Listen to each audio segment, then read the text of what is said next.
Hello students, मैं Prince Kumar स्वागत करता हूं आप सभी को फिर से एक न्यू सेशन में। ये सेशन आप सभी के लिए इम्पोर्टेंट होने वाला है क्योंकि यूपी पुलिस कांस्टेबल के लिए ये सीरीज तैयार किया गया है जो कि जीके सेशन के लिए most important and selected content तैयार किया गया है जो कि आप सभी के एग्जाम में हर एक प्रश्न मोस्ट इम्पोर्टेंट साबित होगा। तो सभी प्रश्न को आप लोग 100% बारीकता से अध्ययन करना, हर एक प्रश्न को क्लास में 100% फोकस करना। तो चलिए शुरू करते हैं। पहला प्रश्न का रहा है, चुनाव आयोग का मुख्यालय कहाँ स्थित है। चुनाव आयोग का मुख्यालय बताना है कहाँ स्थित है। कोलकाता, चेन्नई, नई दिल्ली या फिर मुंबई। तो चुनाव आयोग का मुख्यालय कहाँ स्थित है, तो राइट आंसर क्या होगा। राइट आंसर होगा नई दिल्ली। नई दिल्ली जो कि चुनाव आयोग का मुख्यालय स्थित है। Option number C is the बिल्कुल राइट आंसर, नई दिल्ली। अगला प्रश्न है, राज्यसभा के उपसभापति का चुनाव कौन कराता है। राज्यसभा के उपसभापति का चुनाव कौन कराता है।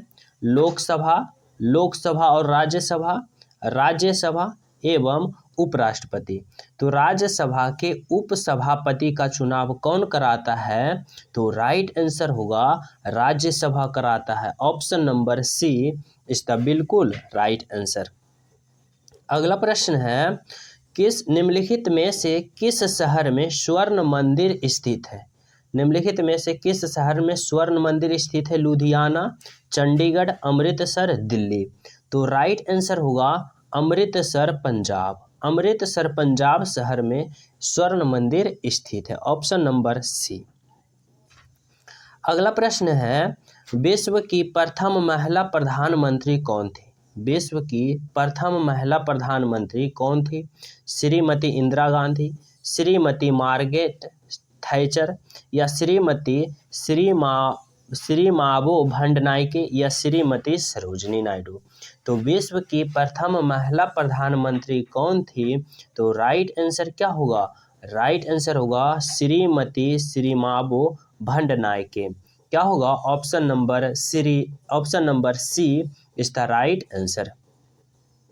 अगला प्रश्न है, कामायनी के लेखक कौन है। कामायनी के लेखक कौन है। विष्णु शर्मा, जयशंकर प्रसाद, रामधारी सिंह दिनकर या महादेवी वर्मा। तो कामायनी के लेखक कौन है, तो इस प्रश्न का राइट आंसर क्या होगा। राइट आंसर होगा ऑप्शन नंबर जयशंकर प्रसाद। कौन है। Jaishankar Prasad is the right answer. अगला प्रश्न है, नाइटिंगेल ऑफ इंडिया के नाम से प्रसिद्ध थी। नाइटिंगेल ऑफ इंडिया के नाम से कौन प्रसिद्ध थी। विजय लक्ष्मी पंडित, लता मंगेशकर, सरोजिनी नायडू या नूरजहां। तो नाइटिंगेल ऑफ इंडिया के नाम से कौन प्रसिद्ध है, तो राइट आंसर क्या होगा। राइट आंसर होगा option number Sarojini Naidu. Sarojini Naidu is the right answer. अगला प्रश्न क्या है। अगला प्रश्न है, संतोष ट्रॉफी का संबंध है। संतोष ट्रॉफी संबंध है फुटबॉल से, बास्केटबॉल से, क्रिकेट से या हॉकी से। तो संतोष ट्रॉफी का संबंध किस खेल से है, जो आप सभी को बताना है। तो राइट आंसर क्या होगा। राइट आंसर होगा फुटबॉल से। Option number A is the बिल्कुल राइट आंसर। अगला प्रश्न क्या है। अगला प्रश्न है, भारत का पहला नाभिकीय शक्ति स्टेशन कहाँ पर स्थित है। भारत का पहला नाभिकीय शक्ति स्टेशन कहाँ पर स्थित है। कलपक्कम, कोरबा, तारापुर या ट्रॉम्बे में। तो भारत का पहला नाभिकीय शक्ति स्टेशन कहाँ पर स्थित है, तो राइट आंसर क्या होगा। राइट आंसर होगा Tarapur. Option number C is the right answer, Tarapur. अगला प्रश्न है, निम्नलिखित में से कौन से देश का लिखित संविधान नहीं है। कौन सा देश का संविधान जो है लिखित नहीं है। इंग्लैंड का, रूस का, फ्रांस का या बेल्जियम का।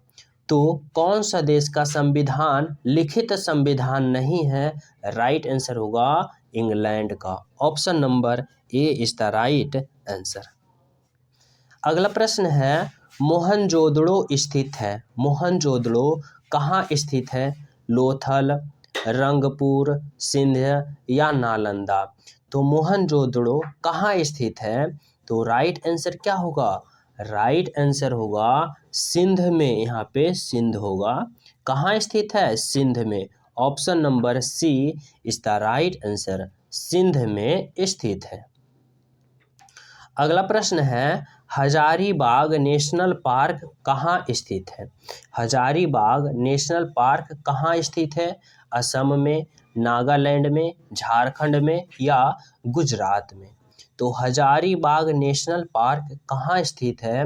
राइट आंसर होगा झारखंड में। Option number C Jharkhand is the right answer. अगला प्रश्न है मुगल साम्राज्य की दरबारी भाषा थी। मुगल साम्राज्य की दरबारी भाषा क्या थी? हिंदी, उर्दू, फारसियन या तुर्की। तो मुगल साम्राज्य का दरबारी भाषा क्या था? तो राइट आंसर क्या होगा? राइट आंसर होगा फारसी। यहाँ पे फारसियन है, इसको फारसी कर दीजिए। क्या होगा राइट आंसर? फारसी। ऑप्शन नंबर सी इस द बिल्कुल राइट आंसर। क्या होगा? फारसी। मुगल साम्राज्य की दरबारी भाषा कैसी थी? फारसी थी। Option number C. अगला प्रश्न है प्रथम गोलमेज सम्मेलन कहाँ हुआ था? प्रथम गोलमेज सम्मेलन दिल्ली, एडिनबर्ग, लंदन या मुंबई। तो प्रथम गोलमेज सम्मेलन कहाँ हुआ था? तो राइट आंसर होगा लंदन में। लंदन में प्रथम गोलमेज सम्मेलन हुआ था। Option number C is the right answer. अगला प्रश्न है द इनविजिबल मैन के लेखक कौन है? H.G. Bose, Charles Dickens, Charles lab या कोई नहीं। तो द इनविजिबल मैन के लेखक कौन है? तो राइट आंसर क्या होगा? राइट आंसर होगा H.G. Wells. Option number H.G. Wells is the right answer. अगला प्रश्न है शक्ति का इकाई क्या है? शक्ति का इकाई क्या होता है? लूमेंस, जूल, जूल प्रति सेकेंड और वाट या इनमें से कोई नहीं। तो शक्ति का इकाई क्या होता है? तो राइट आंसर होगा जूल प्रति सेकेंड। जूल प्रति सेकेंड या फिर वाट। किसी एग्जाम में ऑप्शन में जूल प्रति सेकेंड रहेगा तो वाट नहीं रहेगा, या फिर वाट रहेगा तो जूल प्रति सेकेंड नहीं रहेगा। अगर दोनों रहेगा तो एक साथ में रहेगा एंड करके। तो क्या होगा? शक्ति की इकाई क्या होता है? जूल प्रति सेकेंड भी होता है और वाट भी होता है। तो दोनों होता है। तो राइट आंसर क्या होगा? Option number C. अगला प्रश्न है किस माध्यम से ध्वनि की चाल न्यूनतम होगी? किस माध्यम से ध्वनि की चाल न्यूनतम होगी? पारे में, लोहे में, हवा में या जल में। तो किस माध्यम में ध्वनि की चाल न्यूनतम होगी? तो राइट आंसर होगा हवा में। हवा में ध्वनि की चाल न्यूनतम होती है। और सबसे अधिकतम की बात करें तो लोहा, जिसे हम ठोस पदार्थ कहते हैं, ठोस पदार्थ यानी लोहा में ध्वनि की चाल सबसे अधिकतम होती है और हवा में सबसे न्यूनतम होती है। तो राइट आंसर क्या होगा? Option number C. अगला प्रश्न है जेट इंजन है। जेट इंजन किस प्रकार की इंजन है? रोटरी इंजन, वायु दहन इंजन, आंतरिक दहन इंजन एवं प्रतिक्रिया इंजन। तो जेट इंजन एक प्रकार की इंजन है। कैसी इंजन है? तो राइट आंसर क्या होगा? आंतरिक दहन इंजन। Option number C. अगला प्रश्न है पानी का अधिकतम घनत्व है। पानी का अधिकतम घनत्व है 4 degree Celsius, 0 degree Celsius, 4 degree Celsius, 25 degree Celsius या 50 डिग्री सेल्सियस। तो पानी का अधिकतम घनत्व कितना डिग्री सेल्सियस होता है? राइट आंसर होगा 4 डिग्री सेल्सियस पर। Option number C is the बिल्कुल राइट आंसर। जो न्यू स्टूडेंट हो चैनल सब्सक्राइब कर लेना, क्योंकि आप सभी के पास ऐसा सेलेक्टेड एंड इम्पोर्टेंट क्वेश्चन पहुंचना बहुत ही ज़्यादा अति आवश्यक हो जाएगा अगर आप लोग अच्छे नंबर से पास करना चाहते हो। तो चैनल सब्सक्राइब कर लेना, बेल आइकन दबा देना ताकि नोटिफिकेशन जल्द से जल्द पहुँचे। अगला प्रश्न है, न्यूटन की गति का तीसरा नियम किसमें प्रयोग होता है? न्यूटन के गति का तीसरा नियम किसमें प्रयोग होता है? तीरंदाजगी में, अंतरिक्ष यान में, दोनों में या फिर पतंगबाजी में? तो न्यूटन के गति का तीसरा नियम का प्रयोग किसमें होता है? तो राइट आंसर क्या होगा? राइट आंसर होगा ऑप्शन नंबर सी, मतलब ए और बी दोनों में। तीरंदाजगी में भी न्यूटन का तीसरा नियम लगता है और अंतरिक्ष यान में भी न्यूटन का तीसरा नियम लगता है। Option number C. अगला प्रश्न है, हवा में नाइट्रोजन की मात्रा कितनी होती है? हवा में नाइट्रोजन की मात्रा कितनी प्रतिशत होती है? 21%, 10%, 78% या फिर 29%? तो हवा में नाइट्रोजन की मात्रा कितनी प्रतिशत होती है? तो राइट आंसर क्या होगा? राइट आंसर होगा 78%। क्या? 78% जो कि हवा में नाइट्रोजन की मात्रा होती है। ऑक्सीजन की मात्रा की बात करें तो ऑक्सीजन की मात्रा 21% होती है। ऑक्सीजन की मात्रा 21%, नाइट्रोजन की मात्रा 78%। समझ गए? अगला प्रश्न है, निम्नलिखित में से कौन सा एक पानी में घुलनशील नहीं है? निम्नलिखित में से कौन सा एक पानी में घुलनशील नहीं है? Lead sulphate, zinc sulphate, calcium sulphate या सोडियम सल्फेट? तो निम्नलिखित में से कौन सा एक पानी में घुलनशील नहीं है? तो इसका राइट आंसर क्या होगा? राइट आंसर होगा ऑप्शन नंबर क्या? Option number A, lead sulphate is the right answer. Option number A. अगला प्रश्न है, निम्नलिखित में से कौन सा रासायनिक मिश्रण की संभावित इकाई है? निम्नलिखित में से कौन सा रासायनिक मिश्रण की संभावित इकाई है? ऑप्शन है एटॉम, इलेक्ट्रॉन, प्रोटॉन या फिर मॉलिक्यूलर। तो निम्नलिखित में से कौन सा रासायनिक मिश्रण की संभावित इकाई है? तो राइट आंसर क्या होगा? राइट आंसर होगा option number molecular. Molecular, option number D is the right answer. अगला प्रश्न है, निम्नलिखित में से कौन सी गैस वातावरण का हिस्सा नहीं है? वातावरण में कौन सा गैस नहीं पाया जाता है? नाइट्रोजन, कार्बन डाइऑक्साइड, क्लोरीन या ऑक्सीजन? तो राइट आंसर क्या होगा? राइट आंसर होगा क्लोरीन। क्लोरीन जो कि वायुमंडल के वातावरण में नहीं पाया जाता है। नाइट्रोजन पाया जाता है, ऑक्सीजन, कार्बन डाइऑक्साइड पाया जाता है और ऑक्सीजन भी पाया जाता है, लेकिन क्लोरीन जो है वो वातावरण में नहीं पाया जाता। Option number C. अगला प्रश्न है, ग्लूकोज का सूत्र क्या होता है? ग्लूकोज का सूत्र बताना है क्या होता है? C12H6O6, C6H12O6 या CH12O6 या C12O6? तो चलिए लिखकर बताता हूँ। ग्लूकोज का सूत्र क्या होता है? तो राइट आंसर होगा C6H12O6। क्या होगा? C6H12O6। राइट आंसर क्या होगा? Option number B, C6H12O6 is the right answer.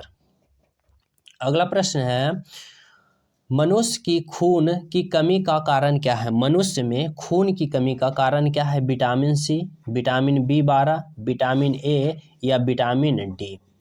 तो मनुष्य में खून की कमी का क्या कारण है? तो राइट आंसर क्या होगा? राइट आंसर होगा विटामिन B12। विटामिन B12 की कमी से क्या होता है? मनुष्य में खून की कमी होता है। Option number B is the right answer.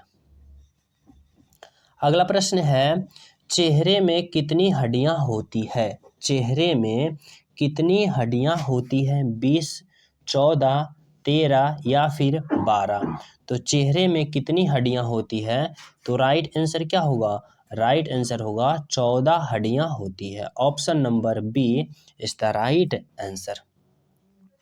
Next प्रश्न है, विज्ञान की किस शाखा के अंतर्गत मानव त्वचा का अध्ययन किया जाता है? विज्ञान के किस शाखा के अंतर्गत मानव त्वचा का अध्ययन किया जाता है? फिजियोलॉजी, पैथोलॉजी, एनाटोमी या फिर डर्मेटोलॉजी? तो त्वचा मानव त्वचा का अध्ययन किसके अंतर्गत किया जाता है? तो राइट आंसर होगा dermatology. Option number D is the right answer. अगला प्रश्न है, रक्त का शुद्धिकरण कहाँ स्थित है? रक्त का शुद्धिकरण कहाँ स्थित होता है? फेफड़े में, गुर्दे में, धमनी में या सिरे में? तो रक्त का शुद्धिकरण कहाँ स्थित होता है? तो राइट आंसर क्या होगा? गुर्दे में। गुर्दे में रक्त का शुद्धिकरण होता है, जिसे हम वृक्क कहते हैं, जिसे हम किडनी कहते हैं। Option number B. अगला प्रश्न है, माइका एक रूप है। माइका एक रूप है क्या चीज का? खनिज का, कीमती पत्थर का, लकड़ी का या फिर हवाई जहाज का? तो माइका एक रूप है किसका? एक रूप है। तो माइका एक रूप है किसका? तो खनिज का। Option number A is the right answer, खनिज का है। अगला प्रश्न है, निम्नलिखित में से कौन सी बीमारी हवा प्रदूषण का कारण होता है? निम्नलिखित में से कौन सी बीमारी हवा प्रदूषण के कारण होता है? ल्यूकेमिया, अस्थमा, रह्यूमेटिज्म या चेपा? तो कौन सा बीमारी हवा प्रदूषण के कारण होता है? तो राइट आंसर होगा क्या? Asthma. Asthma. Option number B is the right answer. अगला प्रश्न है, भारी जल सामान्यतः बनता है। भारी जल सामान्यतः बनते हैं भारी हाइड्रोजन से, बरसाती पानी से, समुद्री पानी से या साधारण पानी से? तो भारी जल सामान्यतः बनती है किस से? तो समुद्री पानी से बनती है। ऑप्शन नंबर क्या होगा? समुद्री पानी। Option number C is the right answer. अगला प्रश्न है, निम्नलिखित में से कौन सा रंग प्राथमिक रंग नहीं है? प्राथमिक रंग बताना है, कौन सा नहीं है? लाल, हरा, पीला या सभी प्राथमिक रंग है? तो राइट आंसर क्या होगा कि प्राथमिक रंग कौन सा नहीं है, जो आप सभी को बताना है। तो ये प्रश्न का आंसर आप लोग कमेंट में करके बताना, ये आप सभी के होमवर्क के रूप में दे रहा हूँ। तो जो न्यू स्टूडेंट हो चैनल सब्सक्राइब कर लेना, क्योंकि आप सभी के पास ऐसा इंपॉर्टेंट एंड सेलेक्टेड सीरीज पहुंचना अति आवश्यक हो जाता है, ताकि आप सभी के एग्जाम में बहुत ही ज़्यादा हेल्पफुल साबित हो और आपकी तैयारी हाई लेवल तक पहुंच सके। वीडियो पसंद आए तो वीडियो को लाइक करना, चैनल सब्सक्राइब जरूर कर लेना, टेलीग्राम लिंक है वहाँ भी ज्वाइन हो जाना और दोस्तों के पास शेयर जरूर करना। मिलते हैं आप सभी को अगले न्यूज़ सीरीज में। जब तक सभी स्टूडेंट को जय हिंद।